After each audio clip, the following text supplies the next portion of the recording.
We have a new totally free uncut episode available on Patreon right now.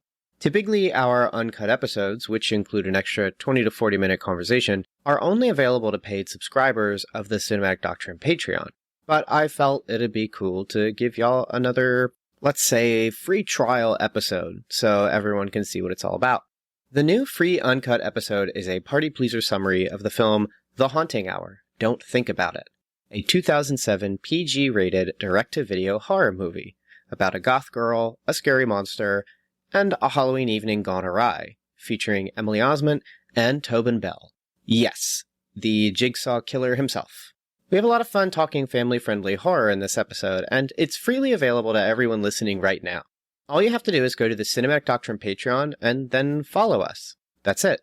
No need to pay, just follow the Cinematic Doctrine Patreon, and every free uncut episode will become available to you.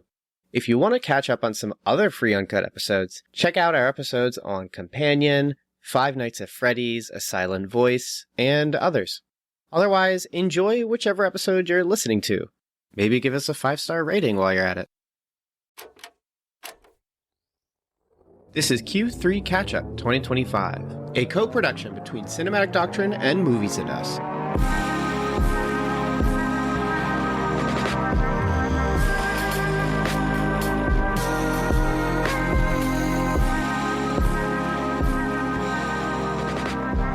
So earlier today I was shopping around some introductions for this episode because I still continue to struggle to think of one.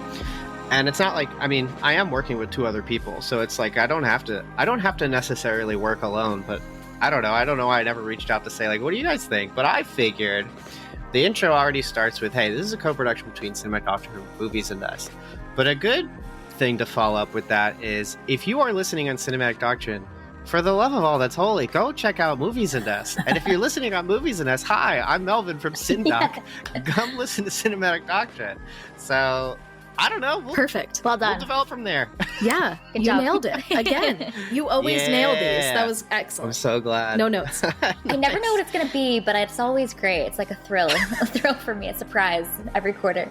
So we usually start these things off with just we do 3 things here. We do, what do we watch? What have we been watching? What are we looking forward to? And then what else are we up to? But also, for the last 2 quarter updates, I was like, oh, why aren't we also talking about what's happened in the industry quarter-wise? So haven't quite figured out where to put that in yet, but we're going to do that in the middle between what we've been watching and what we're looking forward to. So let's kick things off with what we've been watching. Jen, what you watching? Yeah, so some of these we've reviewed on our podcast feed, so go check some of these out. And then some of these are movies that are part of the 2003 movie year, because we've had to watch so many movies for an upcoming episode where we're going to be covering the 2003 year of movies in the Academy Awards with the Revisionist Ominous podcast and records and crew over there. So the first one is a film that I have just been so captivated by, and as I have spent more time thinking about it, it's gotten better. It's 1974, The Conversation, Francis Ford Coppola. I think this film is like one of the best films that I've watched in the last like 5 years. That it is such a cerebral thriller, and yet it's also a deep character study, and from the technical components that are coming together to make this really great, it's really well done. It's about a man who's incredibly isolated, who is experiencing a lot of paranoia, having to, as part of his job, listen to these conversations of 2 characters talking about something that is about to happen. And he grows increasingly invested in them. And for the sake of not spoiling this movie, I'll leave it at that. But this is the 1974 film, The Conversation. How does it stack up to some of his other stuff? Yeah, I think this one does an incredible job bringing together the filmmaking components to really actually elevate the story in a really beautiful way. So the sound design is so well done, and the way that the sound design has an entire arc that is so aligned to the story arc is just so interesting. I mean, we always talk about like the shots and the music and the sound mixing and the cinematography, but like really the film shines because of all of those things instead of one of those being a little bit weak. So I think this is one of the top ones of his work, and it's so well done. If you haven't, anyone who hasn't seen it yet, please go watch it. It's also intensely cerebral and still very thrilling and adrenaline inducing without having to do a lot of big action, which I think is like inundated on our screens now in movies and TV, is like we got to do high action spectacle. Yes. And this one was fun to have like a thrill ride inside of your own mind as you're watching this character navigate this. There's actually very little big violent sequences and action sequences in this film. The next film is the 2003 film Whale Rider, and I really wanted to include this film. That's a good one. Yeah, it features a story about the Maori tribe, and it's this family drama. It's kind of a coming of age, a story about a young girl coming to her own and figuring out how to find her voice in the midst of this family. And so I just want to shout this film out because I feel like we don't get to see really great depictions of indigenous populations in movies and TV. And this one was one that really seemed to care deeply about this community and this culture and wanted to showcase that in a way that felt very genuine. So I loved that. I think it's cool seeing also the way that like the traditions of the tribe were so interwoven with family dynamics and how those two things could not be undone from each other. And so like for me growing up in an immigrant family, like that is so real. The cultural and the family dynamics are one and the same sometimes, and you can't separate those from each other. And they inform all of the dynamics that are happening in this family and this community. So yeah, listener, check out Cinematic Doctrine. There's an episode on Whale Rider we did about a year and a half ago. Nice. Pretty good. Nice. What else you got, Jen? And my third one is a film that a lot of people on the internet have opinions about, but I wanted to root for this film. It's not perfect. It's Spike Lee's Highest to Lowest. There's so many internet warriors that have so much to say about this film, and it is definitely not his best work, but I think his message and his intentions and his ability to build alliances and relationships across the film industry and the music industry to create this film and talk about this thesis and idea around the type of art that we create and get funded, and how it's easy to play to the attention economy and play to the masses and give them the big spectacle, but like what is the true form of the art itself, and how do we go back to our roots in that? And Denzel, I mean, is an awesome, amazing actor of our time, honestly, one of the best. And it's just fun to see him on screen and do his charismatic bit. There's some funky tonal parts in this. Again, it's not a perfect movie, but I think it's a really important message and thesis that Spike, and only someone like Spike, can bring to the industry, because he's someone that has always stayed true to the type of movies that he wants to create. And so he is kind of a representation of not compromising to the powers that be in the commerce machine. And so it just felt really meaningful to see this film. And I think Spike has something to say. He's always had something to say.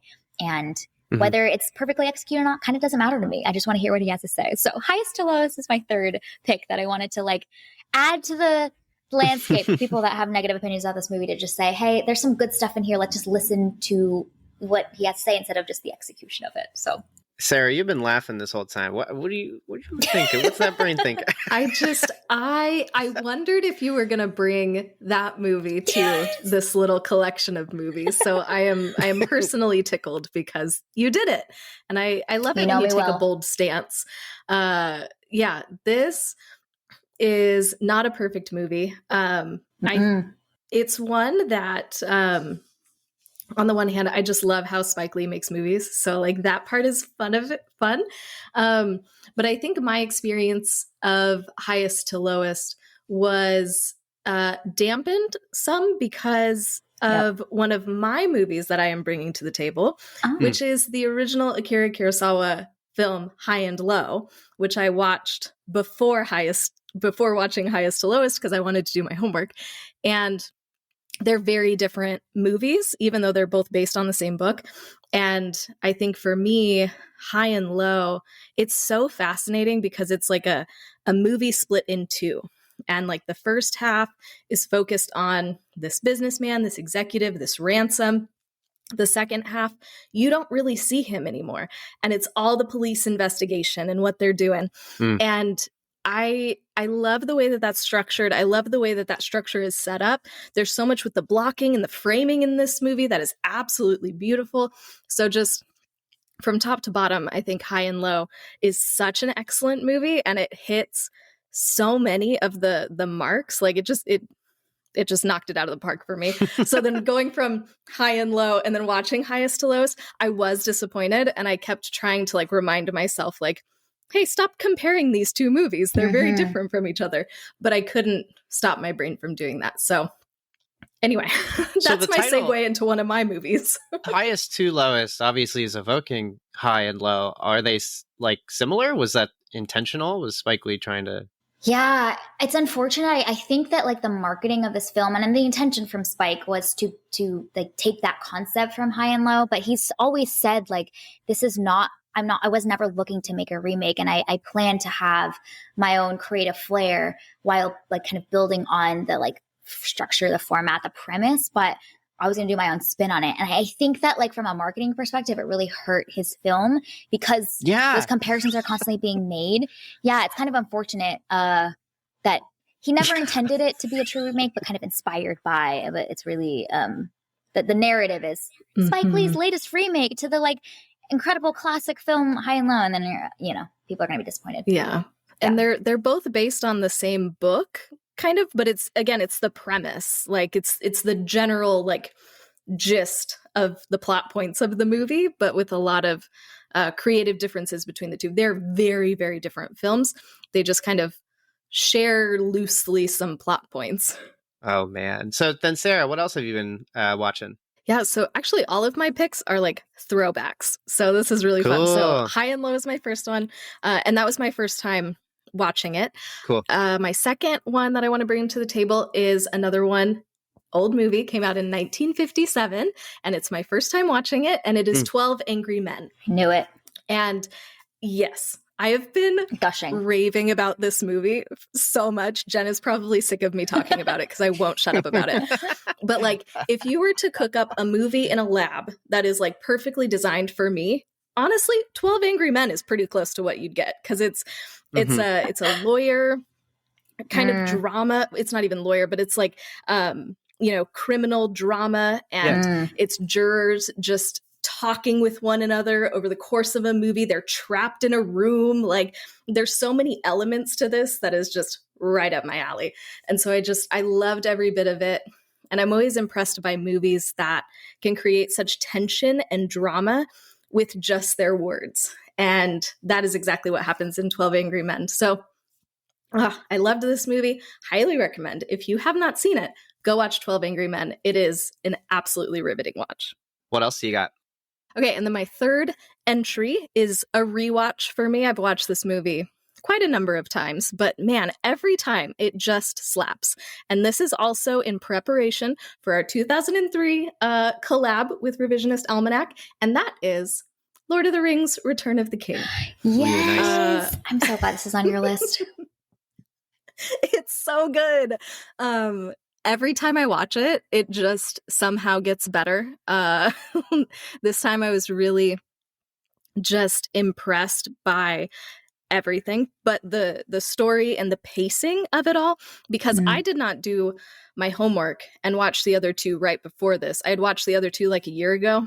And so I was like, it's close enough. I can go into this. It's fine. And I wasn't lost. Obviously, I've seen the other two movies, so I know what's going on.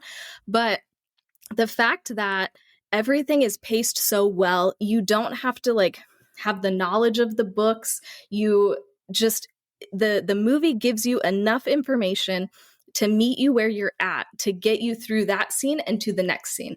And then the way that it balances so many different characters in so many different places, but you never feel lost or confused or overwhelmed. Like it's written so well and paced so well to keep you going in this journey with these characters, and just, man, being impressed with that all over again. So yeah, Return of the King, amazing. Gosh, there are very few movies or even just art projects in general where everything comes together. And like the fact that Peter Jackson did it with 3 movies in a row is like incredible. Like I like Star Wars, but the original trilogy, even Empire, is like, that's the best one. Yeah. The other two, like, just do not compare. Whereas, like, when you watch, I think, like, all three Lord of the Rings movies, even Fellowship is, like, an incredible, just, like, toss you into this, like, it is, yes, I, like, it confounds expression. Like, it is Yes, so it does. impressive. Yeah. It's so good. Man alive, Peter Jackson's an incredible director. And an amazing career. Just, like, so fascinating. Whether you're listening on the Cinematic Doctrine or Movies Us feed, reviews and ratings are the lifeblood of podcasting, so be sure to rate and review our shows on Apple Podcasts, Spotify, or wherever you're listening. So press pause and share your thoughts. We'd love to hear what you have to say. Then press play again, so you can hear the rest of the show. What do you got? So I was not watching any movies like that. So there was a movie I heard kind of like throughout the year. I don't recall if it premiered at a festival or just had a limited release. It was called Clown in a Cornfield. This is a kind of neo slasher where it's post Scream kind of meta humor stuff, but also like grounded too. And it's very Gen Z influenced. The premise is a girl and her father move into this small town. And she ends up making friends with people who are pretty much considered the troublemakers of the town, who put on these pranks wherein if a factory had closed down in the town and the factory had a mascot, Friendo the Clown. And their YouTube series they do is Friendo the Clown killing people. And then they all start getting killed one by one. And yeah, and then there's this big moment where they're all realizing, oh, this is real. We're actually being killed by Friendo the Clown. And so it's a neo slasher in that way. This is such a strange comparison, but if anybody watched the Netflix movie There's Someone Inside Your House from 2021, it is not that good, but it is very interesting. And this movie feels like the competent version of that, where it kind of knows how to actually make a movie that is very Gen Z coded. This movie, Clown in Cornfield, is based on a book, and that was the author's original intent, was I kind of want to bring slashers into a very like Gen Z, Gen A kind of mentality. And it's a series. And anyways, it was good. I thought it was interesting. The thrills are okay. The silly antics are good. I think I rolled one time, but that's kind of to be given with a lot of neo slashers. I wish they would be a bit more earnest. Sometimes they're a bit more tongue in cheek, and I kind of want them to be I just want them to be serious, a la Terrifier or something like that. Clown in a Cornfield is pretty fun. It's on Shudder, and if they make more, I'll watch them. I thought it was good. The characters are interesting enough, and yeah. The next one I watched was Ash. This was a movie that I would like. The advertising got me. Like, I was really interested in this one. The premise is a woman wakes up in a space station on an unknown planet. She has no memory of her past, but she semi-recognizes the bodies of people that were her old crewmates. And so it's sort of her like learning what happened. And then a crewmate shows up and is alive and kind of is like trying to help them figure out what happened, but they were missing during the event. This is not good. I'm so glad I did not see this in theaters. It is overly ambitious. I feel like is just kind of a kind way to describe it, but I think the reality is it's just self-indulgent. It is constantly evoking other material. It clearly is revering special effects and both practical and digital, but it doesn't know how to handle them at all. Like, as I'm watching it, I'm thinking, I don't think these were storyboarded. And I don't think when they were shooting during production that they had a full idea of what the digital effects would look like. And like, there are kind of moments that were neat. So in one case, there's like this alien hive mind thing. And so we just get this still shot of the hive mind, and text just comes up on the screen telling you essentially what it's thinking. And I was like, okay, that's kind of a cool idea. Why is this a 90-minute movie that's wasting my time though? Like, so I was frustrated, but not enough to care too much. And there are just better movies out there than this. Like The Thing, I feel like was obviously being drawn on here. I've mentioned this before on the podcast, but The Hive by the guy who did Night Books and not Bloodborne. Superman, but he's evil. It was a couple years ago, and it was really bad. I can't remember what it's called. I did it on the podcast even. Gosh, it wasn't good. Doesn't matter. But The Hive was interesting. It's a zombie movie where a guy is infected and he's connected to the hive, but he hasn't turned yet. And again, he's trying to figure out what happened. So he's trying to do that before the ticking time clock of him fully turning into a zombie.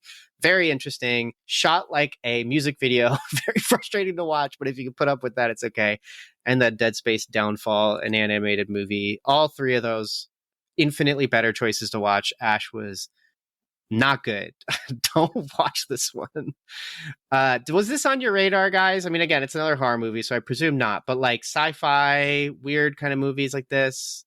No, I hadn't even heard of it. But like the premise sounds interesting. Like, yeah, and the trailer's good. Oh man, they got you. That's so frustrating when the marketing and the trailer is so good and it doesn't match up to the quality of the film. Then you just feel lied to. What a bummer. My last one I'm mentioning is one that is kind of the one I like the most out of these three, which might be a surprise. This is a movie that's pretty old. I think it was 2009. It's called The Fourth Kind. The premise is Dr. Abigail Taylor, a psychiatrist, was returning to their hometown of Nome, Alaska, after a sabbatical. She had suffered this traumatic experience, so she had left for a time, but now she's back ready to work and take care of her neighbors again.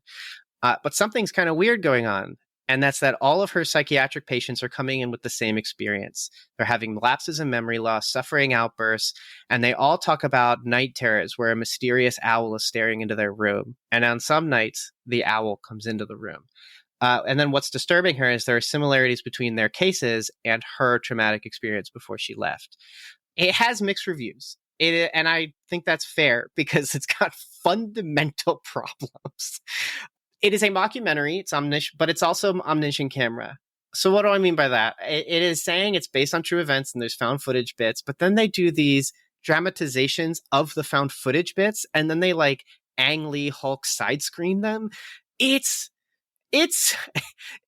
It'll break the movie for you. If you do not accept what it's doing, you're done with it. If you do accept it, you still will not like it, but it makes it bearable because I think it's an interesting, weird fiction movie, the way in which it does these uncanny things with science fiction. And then this is obviously a hot take if people have seen both of these movies, but I think it's like Signs in that it mixes ideas of faith and science fiction. I did not like Signs though, so I'm impartial to say I like this one a lot more. But if I can bring this to the table too, before we transition out of this, the behind the scenes to this movie adds to the movie. The premise alone is already evoking a lot of exploitation of Alaskan culture because it's set in a Nome, Alaska. People are having night terrors, lapses in memory, stuff like that. So I immediately am going, oh, they're drawing on from the epidemic of alcoholism in Alaska, which is also paired with a lot of like limited sunlight. So there's just a lot of emotional and social issues that are just inherent to the climate, not to the people. It is the climate that is really affecting it there. And the film also purports to be based on a true story. It absolutely is not. What it draws on is the fact that there are a lot of missing person reports that have been put in Nome, Alaska. And the reality is probably these were people who might have gotten drunk and went off into the like mountains and then just got lost. And then it snows and they're gone forever. And so that's problematic and adds to the exploitation. But also the studio published articles quoting real world Nome, Alaskan newspapers. But those publications had never actually said what they said, so they sued and they won. And so, like, there's further problematic there. And then the citizens in Nome are just, like, kind of generally, in terms of reputation, not happy with the movie. This muddies the movie and I think enhances it because exploitation of movies kind of don't exist anymore. Irresponsible movies do, and this definitely fits in there. But with all of its like things that the movie kind of does, the grossness of that, I think, makes the movie a bit more interesting. But that's because I'm a weirdo and I kind of like stuff like that when the real world and the fiction kind of mixes in bizarre ways. So anyways, The Fourth Kind, out of all three, people are going to be like, Melvin, you're tripping. But that's the one I actually would recommend the most out of all of them. Anyways, so I told you guys before we started that I had prepared a bit of a like, what happened this quarter? Are you guys interested in getting into this? Yeah, let's hear it. Yeah, on the edge of my seat. Okay. We are looking at 2025 worldwide box office end of summer stuff. So here's what I essentially did. I went to Box Office Mojo, looked at the top 10 movies that gross the most. I looked at what they cost to make, which listeners of Cinematic Doctrine are familiar that like a movie might be reported as $80 million. That's not entirely true. That's just what they report because it doesn't include marketing. So usually you can roughly estimate marketing by taking half of the budget and adding it on top of it. So if it's 80 million, it probably costs 120 million. So I'll give you that second number. We'll skip the first one to save some time. And then I'll tell you what it made, but then I'm going to tell you what its actual was, which would be what it made subtracted by its budget. I think you can learn very interesting things about the industry this way. It tells us a lot about how the summer went. People being like, oh, this movie did great. Oh, this, that. Hold on a little, guys, because some of these movies did not do that great. Yeah. And I think that's super interesting. And then, of course, we're releasing this in October. At least that's kind of the plan. And so I do also have a mini section on horror movies in particular, because this has also been a very interesting year for horror. So, okay. I'm going to blaze through 5 of these at a time. And then I'll pivot and let you guys kind of share what you think about this, because all of this is so interesting to me. So, okay, worldwide box office, number 1, Ne Zha 2. No surprise. Everybody has been hearing about this movie. Absolutely dominated in China and more or less has made almost all of its profit in China. It cost $120 million to make. Well, it made $2,150 billion movie, which means if we subtract out its budget, it is still a $2 billion movie. That is crazy. Let's stop with that. Have you guys even seen this? Like, I did not see it. I was not interested. Nope. The trailer didn't interest me at all. Wow. But the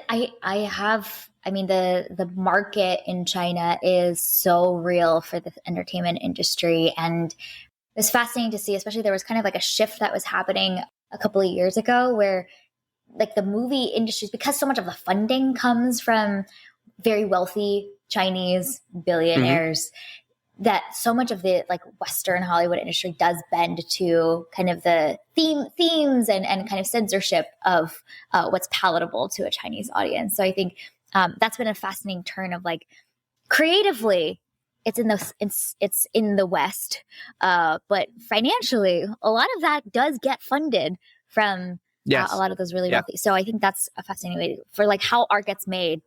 It seems like, you know, Hollywood is the center, but actually there's some other folks that are pulling a lot of string, calling a lot of shots that do affect the like a creativity and the direction of a lot of these films. Any thoughts, Sarah? No, that's just wow. Yeah. Wild. It's crazy. It's so much money. Yeah. It's a lot of money. And like out of nowhere. Like I think the last time this happened was Wandering Earth. About like 10 years ago. And it was just like this movie that no one's heard of. And it's like the most profitable film that year.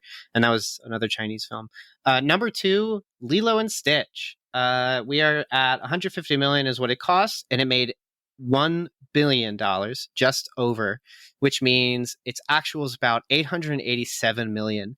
Not even a billion in terms of what it made, which I think is so fascinating. Just the first 2 highest grossing. And I mean, maybe Avatar will do it, right? Like Avatar, Fire and Ash, maybe that'll cross $1 billion. But like, I just find it so fascinating that we haven't even had like in the West $1 billion movie yet, when I feel like that was kind of the trend that like at least one movie would do it. And in terms of, you know, total, it has crossed it just barely. But in terms of against its budget, 887. Next after that is a Minecraft movie. So that's 225 million is the budget. And it's made 957 million. So bringing that down to 732 million. Jurassic World Rebirth cost $270 million to make. Made 866 million. We're only looking at 596 million as its actual. And then How to Train Your Dragon, our live action, our second remake live action, 225 million. It made 635, so its actual is about 410 million. Okay. So, just to repeat again, not all of it. Lilo and Stitch, 887 million. Minecraft movie, 732 million. Jurassic World Rebirth, 596 million. How to Train Your Dragon, 410 million. Any thoughts on the fact that these top 5, there's only one Disney movie here, and no Marvel movies, which I think is interesting. But any other observations you guys have? Families need somewhere to take their kids. That's my conclusion.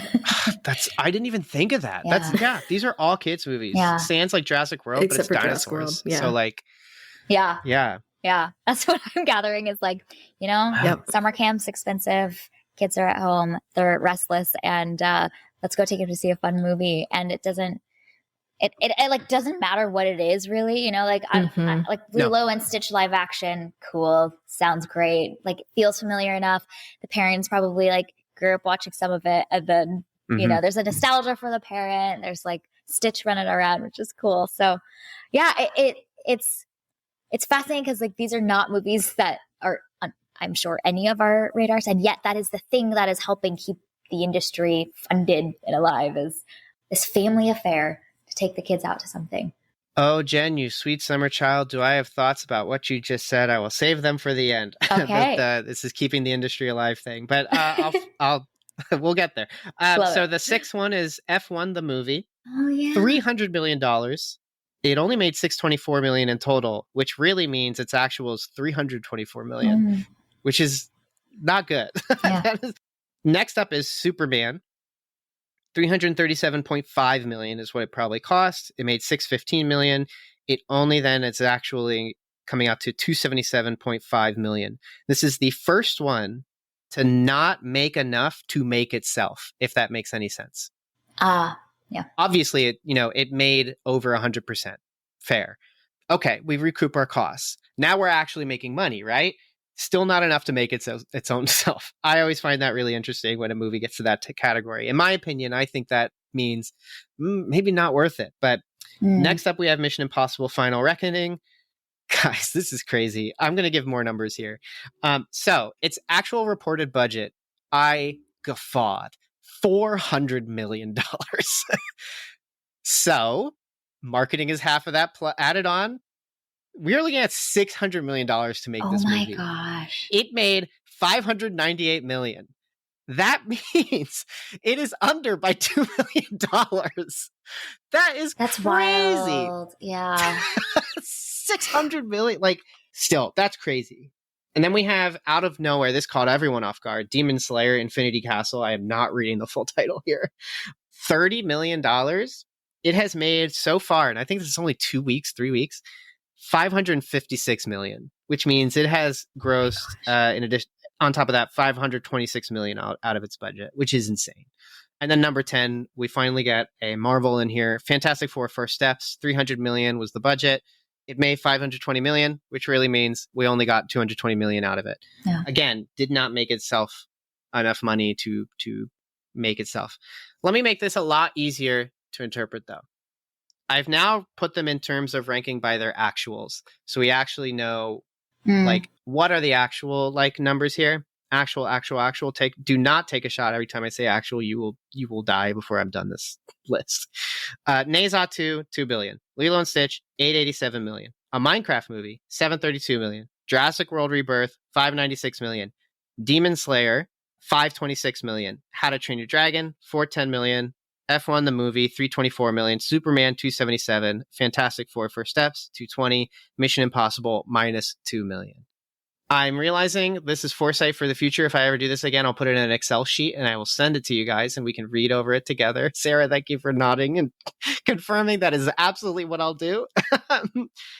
Yeah, but anyways, I've listed off a bunch of numbers. What are you guys thinking?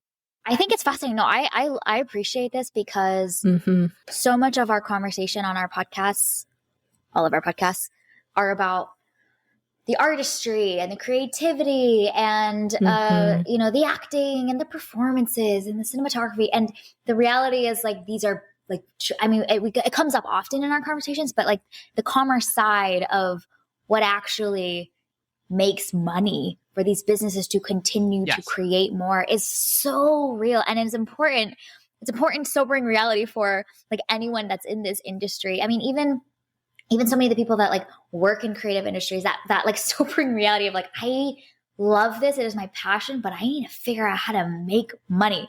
And I need that's an important part of how we talk about movies. And honestly, every movie on this list, I'm like, yeah, that kind of makes sense. There's, like, the dad movie, there's the kids movie, there's, like, the teenage boy movie because they need things to do on, like, a Friday night. Like, it makes so much sense that these are the things that are palatable, easy, fun things to do when you want to go out on the town with your friends for an evening and hang out. And it's just a different headspace. This whole list, this whole, like, portfolio of movies, just, like, the different headspace than, like, all of these other things that I'm sure we get excited to talk about, and so it's good for us. It's healthy for us to like remember and bring in these parts of what makes this industry able to be self-sustaining, to make those things that are beautiful and groundbreaking and touch our hearts and move us. It's like they gotta do some of this IP stuff, especially at this capacity, right? Like, if you are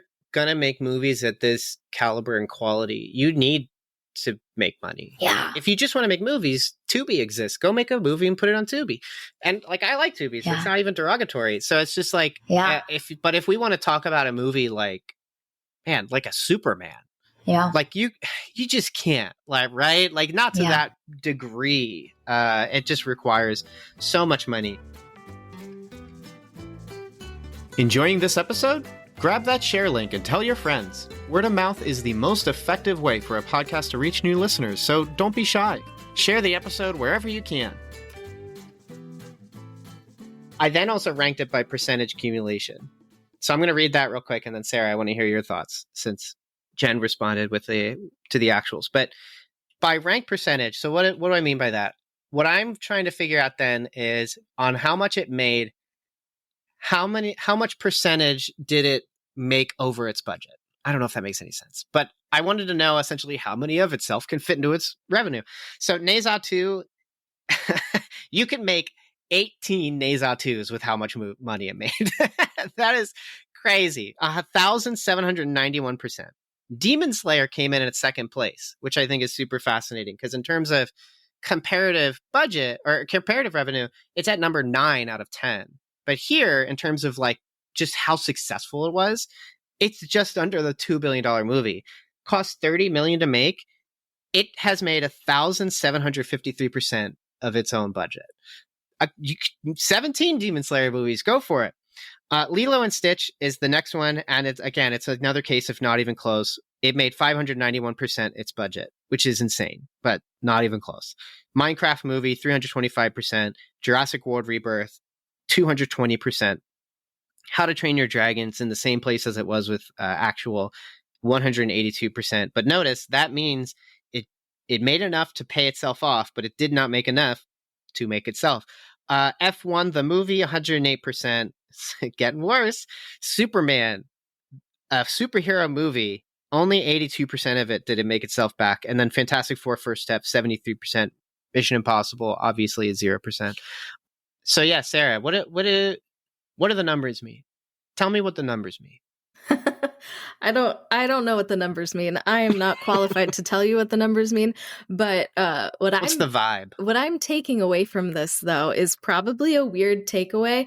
But I only contributed my money to seeing 2 of these movies, neither of which I really liked. Huh? Yeah, and this, like, all of this actually makes me want to support like indie creators more, which is, I don't know, that's a weird like takeaway, but like I don't know, just like what I'm interested in is generally not like the big blockbusters, but like supporting an original story or, a story from like an underrepresented people group or, something like that. That's just like creative and new and fresh. And it's just so funny, like reading through all those numbers and seeing it in black and white. And like, I'm a weird movie watcher. As am I. Yeah. So yeah. I think that is my weird takeaway is like, I watch movies very differently than I think the masses do. And that's okay. To me, I think it just shows like Superman is the most successful superhero movie this year, and it's not even doing well in terms of like what it costs and stuff, and people are like going crazy over it. It's like, all right, temper those expectations. The algorithm is going to show you what you want to see. Yeah, it's one of the big movies this year, but I don't know. I find that interesting. So I'm going to do this again, but I specifically wanted to talk about the horror movies here because I think this tells a bigger story. I had 7 horror movies that I selected off of here. They're within the top, I think, 50 high-grossing movies for the year. Conjuring Last Rites cost $82.5 million, but it's made $319.5 million. That is a 387% accumulation. Sinners, 135 million, 231 million is what it made, 171%. I'm skipping the cumulative gross and just giving you the actual right now. Final Destination Bloodlines, 100 million, 213 million is what it's made. 213% is what it's, anyways, it makes sense. Weapons, 57 million, made 206 million. So that's another 361%. The Monkey, 15 million, made 53 million. That's 353%. 28 years later, 90 million, made 61 million. That is 67%. And then I Know What You Did Last Summer remake or reboot or whatever, 27 million cost, 37 million. That is 137%. So the actual thing that matters here, ranked in terms of percentage cum, Conjuring Last Rites, 387%. Weapons, 361%. The Monkey, 353%. Final Destination, 213%.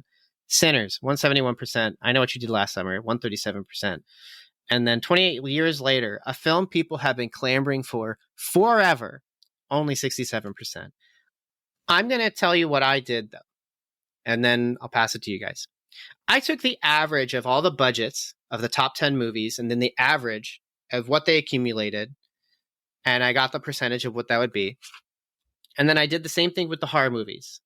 So, on average, all of the top 10 movies cost $255 million to make. And on average, they all made $441 million, which is only 172%.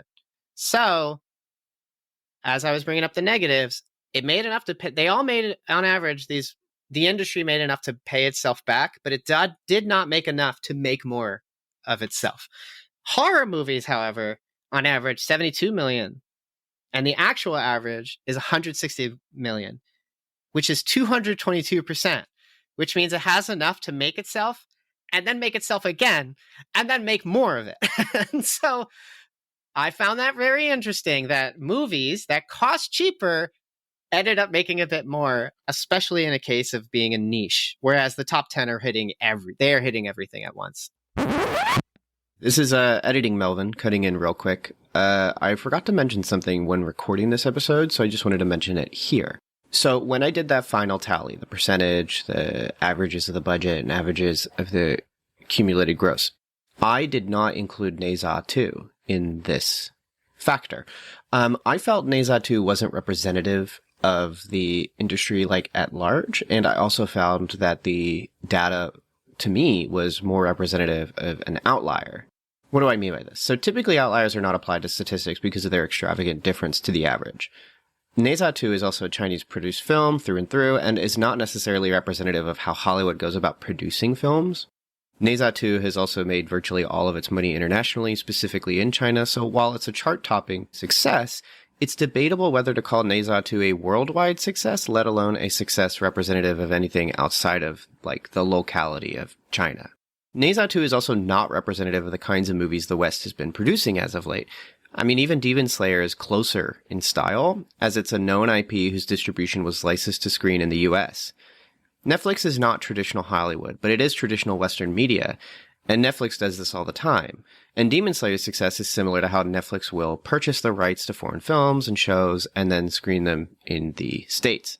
Demon Slayer was not licensed by Netflix, but it was licensed to then screen here in the States. Yes, Ne Zha 2 was also licensed by A24 to screen here in the States. But again, I still think the previous mentioned factors do not necessitate that I apply it here. So I'm mentioning these qualifiers because, again, I forgot to mention that I ignored Ne Zha 2 in the final tally here, but I'm also choosing to keep this section in the episode because I still believe it's representative of the industry at large, like right now. If you disagree, I don't know, just hit me up on social media. We can talk about it. I love to talk about movies anyway, so it's kind of fun. And then I also love to talk about numbers when it comes to stuff like this. I think it's really interesting. Anyways, here's the episode again. So, what do you guys think? Yeah. I think that's really interesting from like a business perspective, and also knowing, I mean, I don't know if this is right, but anecdotally within our film friends community, just how loyal like horror movie fans tend to be. Like, I don't know, man, if I was going to be like in the movie making business, I would probably go the horror route because like it just, I don't know, I think it just makes sense. And so I love that those numbers that you're bringing are kind of bearing that out. And from a business perspective, I think it just, I don't know, it just makes sense. And you have such like a loyal fan base already built in and you just market it well, you obviously make a good movie and you can recoup your costs. I think horror is really interesting. Definitely loyal fan base will show up for it. There's also the dimension of experientially, a horror movie is meant to be experienced in a place that can be fully immersed in a dark room on a big screen with all of the sound effects. And so there's a difference. It's like going to see the way people show out for like a Top Gun Maverick. So like, I got to see that in theaters. And so valuing the theater experience of a movie, whereas romantic comedies that don't get made anymore at all, straight to streaming. You know what I mean? No. People are like, I don't need to see that in the theater. Let me do that at home with my snacks. And so I think that's also a fascinating thing to think about. And the industry's tried to create experiences around the theater going experience. I actually think that like the whole Barbie Oppenheimer phenomenon is fascinating to see people like dress up and show up to the theater. And so I have always said, I think that the movie theater industry needs to like think about how to pivot the way people go to their movies. And it's following a very like traditional model. And what do people want now? They've clearly shown up for something that is an event, is a thing to do with their friends and go and take the photos and share them online. And then it creates this groundswell of, I gotta go see that movie too. Like, I also want to go with my friends and take the photo and share the photo. So I think they're not capitalizing on some of these like social dynamics of the theater going experience, but like a horror movie being meant to be seen in an immersive environment and being able to really be sucked into the movie, I think is also a dimension to think about that could be translated to other genres that could learn a few things or at least experiment with some things in this realm, in the kind of the social fabric of how people experience movies. I think the theaters are not responding fast enough. You figure to make money, you have to have more factors than just make cheaper movies. Yeah. And I think your insight on like, it has to be an experience. Try to find a way to do an experience. Like, as you're describing Barbenheimer and being like, there were people going out in outfits. I then thought to myself, every time I go to see a horror movie, people are wearing fits. Like, every time. And then also, whenever I go see horror movies, people really enjoy the way we react and engage it. I just saw The Long Walk, and like, it's more of a thriller and a really harsh movie, and I loved it. But like, I heard everybody watching that movie, and they heard me. They totally heard me, and like, that is so like enjoyable. And I think a lot of movies, like you were making a joke earlier about like having too much. I think it was you, Sarah. You were like 12 Angry Men, people talking in a room, much more engaging than big punching and kicking and explosions. I can't hear anybody when there's explosions going on, and so it's like, I might as well just be home. It's fine. It's too loud. I got to take earplugs to the movies now anyway. I'm getting old. It hurts. So like, I do think that like, at the end of the day, with some of the factors going on, one of them is definitely experiential when it comes to horror. And they're just cheaper. They're just a wiser budget. Like, they're all less than like 100 million. Just crazy. Hey, both Cinematic Doctrine and Movies Us are on Instagram. So if you want to keep up with either of us in real time, links will be in the show notes. What are you guys, what are you looking forward to? Let's go with Sarah. Yeah, so very quickly, things that I'm looking forward to is Predator Badlands and Frankenstein, both of them coming out in November. And then another thing that I'm really excited for is Slow Horses Season 5, which actually the first episode premiered the day that we're recording this. So I'm very excited to be back into that Slow Horses world. I've got Begonia. Yorgos is always interesting to see what is happening inside of Yorgos' mind. And my mind always expands watching his stuff. A good time at the movies. I'm so excited for Predator Badlands. I hope it lives up to the hype that I have for it in my mind. It's by the same director that did Prey, which was an incredible film, Dan Trachtenberg. So he's back. He's going to do Predator Badlands. I just hope it's good and that my heart will not be broken. And then Frankenstein, Del Toro creature feature and his take on that. I've heard good things about it in the initial few reviews that people are kind of putting out in the headlines. So once again, I hope it's good. I hope my heart's not broken. So things I'm excited for. Begonia, I don't know. It could be kind of whack, but I will have expanded my brain somehow. Your brain will go through something. That's for sure. We shall see. How about you, Melvin?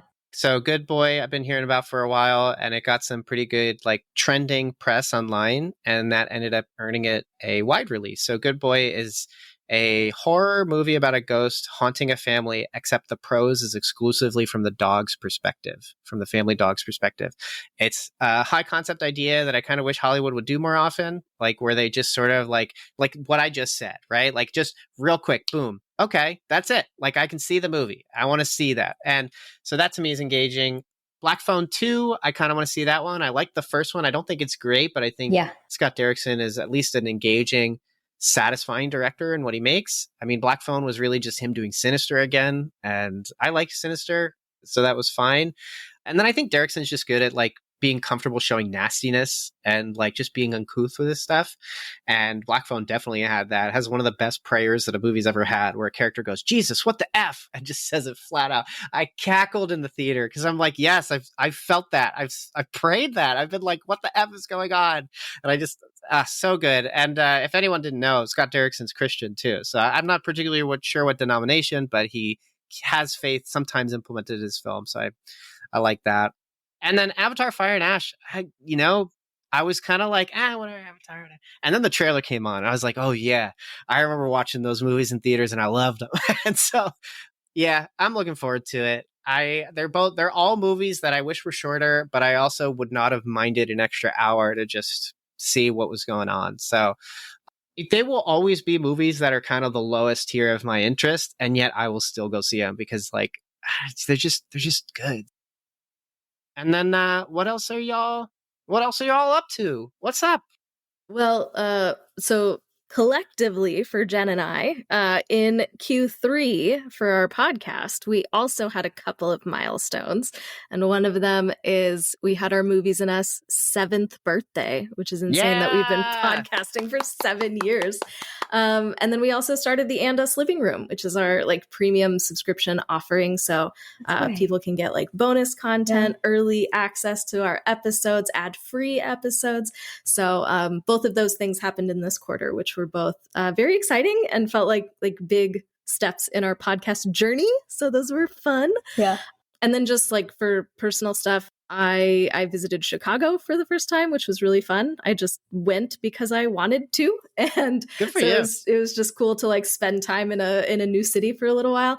And then outside of that, I think I mentioned on a previous one of these, writing a novel. And so I've just been in like the like trudging through process of like editing it. And then now I'm sending out like book proposals to publishers and literary agents and that whole slog. So I am in the middle of the slog of that, but we are just pressing on. So that's where I'm at.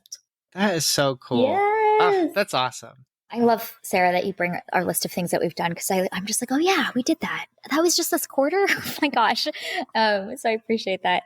Yeah. So I used to do like partnerships and branding for this podcast for a couple of years. And the original 3 ladies who ran that podcast were kind of wrapping up their chapter with it. And we have recently inherited or kind of like the next generation of it. So that is launched officially as of like yesterday. It's called Hot Pursuit. And it's just kind of 3 gals, me and 2 friends, kind of Asian American girls talking through all the dimensions of life and the kind of heart of it being like pursuing each other deeply in friendship and kind of understanding the depths of each other through conversation together. So that is launched and live. And so that's been fun. And then lots of weddings over the summer. So one friend got married in the UK. So hopped over the ocean to go visit and do that. And we ended up doing Copenhagen for a few days afterwards. And I swear the Nordic style culture is superior. Like they figured something out because like the like bringing together of like function and beauty, it was just like nice to be in a place that valued beauty, you know? Cool. And so thoughtfully designed like street designs and walkways. I just was floored. I felt like I was living in the future. My last random little thing is recently discovered this ergonomic pillow that I've been recommending to everybody in my life. I've never been into like any of the ergonomic like computer mouses and stuff, but you don't realize how you sleep for many hours a day, like a third of your life. And the angle of your neck is often pinched at an angle when you sleep on a normal pillow. This pillow is like, I think it was like $30 on Amazon, so very affordable, and has made a difference so that your neck is fully in alignment. You can just tell us you got a body pillow of an anime character. Like, that's totally cool. I'm sure they're good looking. Ergonomic pillow. Sure, yes, very just gray and white. Yeah, so very vanilla. That's cool. Very vanilla. Yeah. What about you, Melvin? Yeah, I went to a beach trip, first time in a couple of years. That was pretty nice. Nice to travel. Last year was a theme park. This year was the beach, and which was basically like a theme park. The beach I go to has this insanely massive pier with a bunch of like decks that just go out into the ocean, and all of them are like little theme parks. I didn't ride anything, but I love people. I love being around people. I'm a big fan of how scripture starts by describing man and made in the image of God. That does not go away after the fall. And so when I'm around people, it's like, I'm just around people that like God has made and they are like him. Like, and I just love it. I love being in crowds. I like having time alone. I like being alone. And then something switches because I've probably undiagnosed BPD and I just want to be around people constantly. So I love it. So it was just a ton of fun to be at the beach. Just so great. And then I've had some interesting formative work experiences. I finally feel like it's not that I had imposter syndrome. It's just like you get a promotion and you're just transitioning mentally and everything into that. And I just really officially feel like a store manager now where like roles that need to be met are on my shoulders and I can also delineate fine. I feel like I just had a really interesting experience where I was observing the results of my action and inaction. And, you know, every machine that's made operates exactly how it was made, which means if the machine is broken, it's not broken. It's made exactly how you made it. Your blueprints are incorrect. And so you need to make changes. And so I just had a really good experience where I was able to like have my team members patiently approach me and be like, yo, something's got to change. And I was like, you know what? You're totally right. And like that was done this quarter. And it's just been great. And so I have really enjoyed the patience I've experienced from my team and also the trust in kind of like having me just be like maybe a little more serious, maybe being a little more terse and getting things done. And then same for my boss who has really helped me there too. So, and then, yo guys, your boy's not feeling good because of the social climate. That has been getting to me too. And so in terms of how I'm doing, like, it's just anxiety, man. Like, I haven't had to take my as needed medication, still take my dailies, whatever. But like, yo, if you're a listener of Cinematic Doctrine Podcast, you're already familiar with some of this. But if you're not, you're a Movies and Us fan, I describe our show as a movie podcast hosted by Christians, because typically we have Christians on, and not every episode we talk about Jesus Christ or the church or whatever, but sometimes we do. But it's pretty consistent that when we have brought stuff up like that, I am very anti-Western evangelical culture type stuff, because I find that it is a bastardization of the one that loves me the most, of Jesus Christ. And you know, when I just imagine if this is somebody who loves me so much, they died for me, and then I am now saved. And that is a love like my marriage, and more so than that. And then I'm seeing people use that name and that same love to do terrible things, guys. Terrible things. Like come on, right? So anyways, I won't get super far into it. But I'm just like flabbergasted and I'm exhausted. And so thank you for listening to the show. Thank you for engaging online. Like, this stuff really, I mean, it fulfills a part of me, something made about me as a person, producing this show and working with other people and working with you guys, Jen, Sarah. Like, this stuff really means a lot to me. It's not, you know, the sadness and misery of the world is not overclouding my joy and my peace. But yo, what am I up to? that's what I'm up to, guys. Like, it's just, what a year, 2025. What a year. Yeah. So I think everyone's tired. Everyone's exhausted. Everyone's feeling the weight of the world on their shoulders in different ways. So totally there with you. And we're in this together.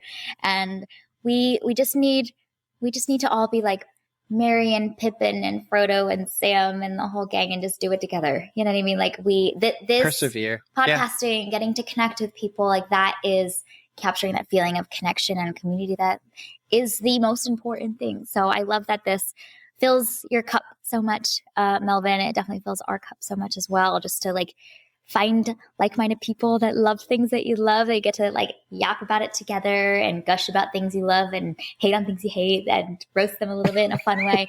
And yeah, it's the conversations and the connections that really make it all worth everything else that's kind of storming around us at the moment. So yeah, storming is definitely a word for it.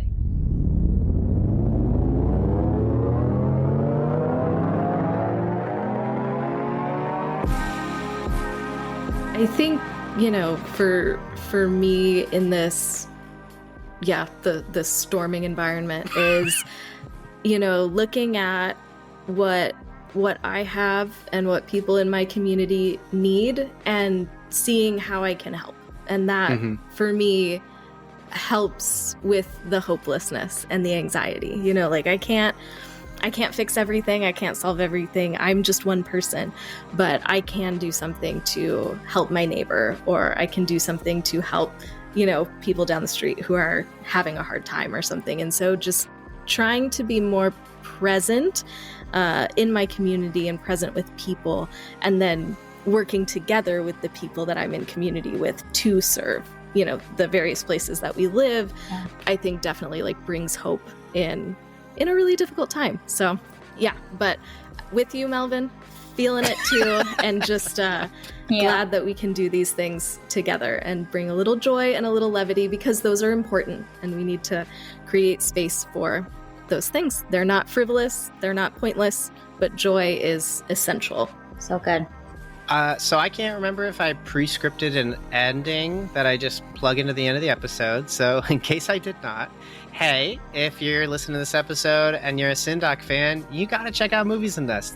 Jen and Sarah put on a really great show. You've been hearing milestones over the last 2 quarters. They keep just doing things that are just better and better. And then if you're a Movies Us fan, check me out. Check out Cindoc.